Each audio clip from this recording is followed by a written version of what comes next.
welcome you to look at some questions related to carboxylic acids. The first question is pK of acetyl salicylic acid, that is aspirin, is 3.5. The pH of gastric juice in human stomach is about 2 to 3 and the pH in the small intestine is about 8. So, aspirin will be. This question asks whether this acid is in the ionized form or undissociated form in these regions. Please notice that even a scoundrel behaves like a hero if there is a heroine nearby. So, any weak acid can also behave like a strong acid if the medium is basic. The characteristic pKa of acetic acid of acetyl salicylic acid is 3.5. So, any solution whose pH is more than 3.5 is recognized by this particular aspirin as a base. Therefore, when the pH is 8 in intestine, it identifies it as a good base where it is completely ionized. And in stomach where pH is less than 3.5, that is in between 2 to 3, the aspirin remains undissociated. Next, we have been given 4 acids, the enoic acid, enoic acid and propanoic acid. Any acid appears to be a strong acid if its conjugate base is stabilized. Conjugate base of any acid is formed after the ionization of H+. The minus ion of the conjugate base is stabilized if there is an electron withdrawing group or if there is any possibility of resonance. sp hybridized carbons of propanoic acid are more electronegative and more electron withdrawing. Thus, they stabilize the corresponding conjugate base. Hence, propanoic acid is more acidic than propenoic acid than propanoic acid. Next question is the pKa value of CH acids. CH acids in given examples. Notice normally methane is not acidic because the conjugate base formed after the release of H plus in methane is CH3 minus is in no way stabilized. However, if the conjugate base formed after the release of H plus ion in any CH bond, if it is stabilized by electron withdrawing groups in the vicinity through resonance, then that CH bond can easily break. Compounds which have such group are called active methylene group. They have given us 4 examples.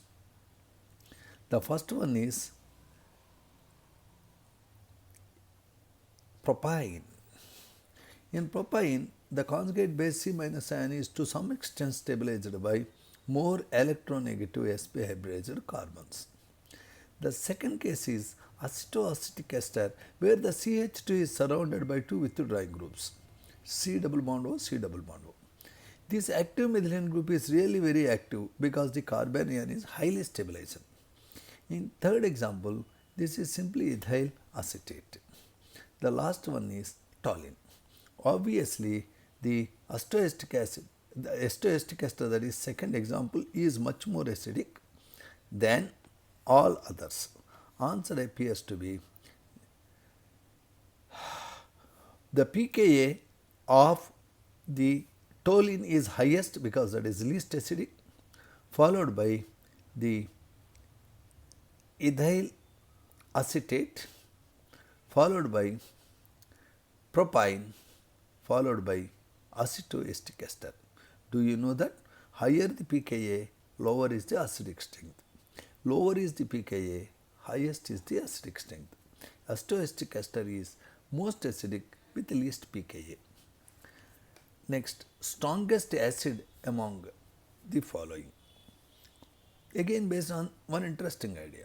The electron withdrawing groups in picric acid, there are 3 in number, and though it is actually a phenol, the acidic strength is enormously increased due to the possibility of resonance through the 3NO2 groups. Hence, picric acid is extraordinarily acidic though it has no COOH. C is most acidic with lowest pKa, followed by A, trichloroacetic acid, followed by fluoroacetic acid, followed by benzoic acid. Next question is, when the degree of dissociation of benzoic acid is and salicylic acid and 2,6-dihydroxybenzoic acid is compared, it will be found that the degree of dissociation. The degree of dissociation means which can give most readily H+. Notice 2,6-dihydroxybenzoic acid has COOH group, this side one OH, that side OH. Notice in benzoic acid, if any group is there in ortho position, the acidic strength enormously increases. This particular phenomena is known as ortho effect. Therefore, 2,6-dihydroxybenzoic acid is most acidic with lowest pKa. Next, acrylic acid. You know what is acrylic acid? CH2 double bond CH, COOH. Acrylic acid when added with HBr gives. Normally you think of Markovnikov rule. In acrylic acid CH2 double bond CH, COOH. If you think of Markovnikov rule, then you will be getting some product. But unfortunately here what happens is CH2 double bond CH, COOH. The carbon linked to COOH is already suffering from a powerful electron withdrawing group COOH. So it can never make a carbocation. If it makes a carbocation, Br will come according to the Markovnikov rule. Unfortunately, the COOH group is going to destabilize the carbocation if it is going to form at CH. Therefore, necessarily the Br adds to terminal carbon, so you will be getting the 3-bromopropanoic acid. Notice that is option B. We are going to look at some more questions. Here we go. I think you can see it. This is salicylic acid. Sir, the salicylic acid, if you carefully see, the COOH is linked to a carbon that is linked to another carbon that has OH. The salicylic acid can have a possibility of ketoenol tautomerism. Due to ketoenol tautomerism, it behaves like a beta keto acid. Salicylic acid acts like a beta keto acid. This is carbon number 1, carbon number 2, carbon number 3, alpha carbon, beta carbon. Beta carbon appears to get a C double bond O, and the double bond in the benzene ring will vanish due to what is called tautomerism. Therefore, the salicylic acid behaves like a beta keto acid due to tautomerism. All beta keto acids easily decarboxylate on heating or on adding any acid or reacting with bromine. So, automatically salicylic acid when treated with nitric acid urgently gives 2,4,6-trinitrophenol picric acid, and on bromination it gives 2,4,6-tribromophenol due to what? Due to the possibility of tautomerism, and all beta keto acids tend to lose CO2 and they give these products. It is very important to notice all beta keto acids. Beta keto acid means COOH, next carbon is alpha carbon and next to next carbon is beta carbon. If that beta carbon has any C double bond O, it is beta keto acid. All beta keto acids decarboxylate easily. The compound that undergoes decarboxylation most readily under mild condition. Again, you should examine which is beta keto acid.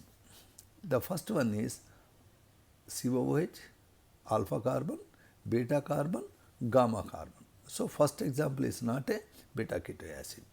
Second example is definitely beta keto acid, COOH, alpha carbon, beta carbon. Beta keto acids easily decarboxylate, we know. Let us see third example.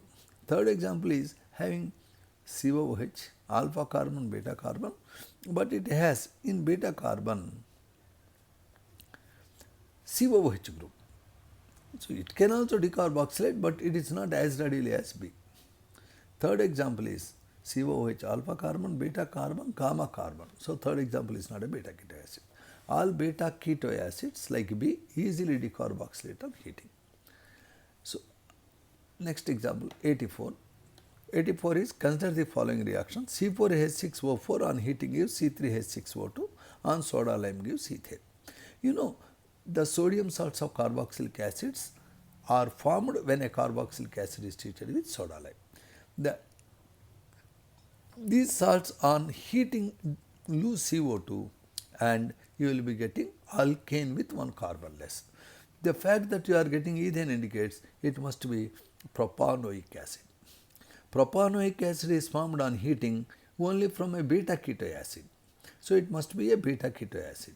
Let us example which is a beta keto acid. A is a typical beta keto acid. It is not really beta keto acid, it has two COOH groups. Compound which has two COOH groups in beta position to a given COOH group is very likely to decarboxylate. Can you name this compound, sir? Yes, it is 2-methyl propandioic acid. 2-methyl propandioic acid on heating decarboxylates to give the product called propanoic acid. Propanoic acid on heating with soda lime gives ethane.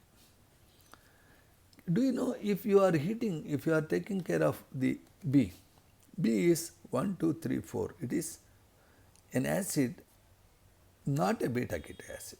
So it may not decarboxylate easily. Can you see that? Therefore, answer to 84 question here is clearly A. Let us look at the last question. Can you see that clearly, really? The following reaction sequence, the correct structure of EFG, we take up this question later on. Thank you for this moment.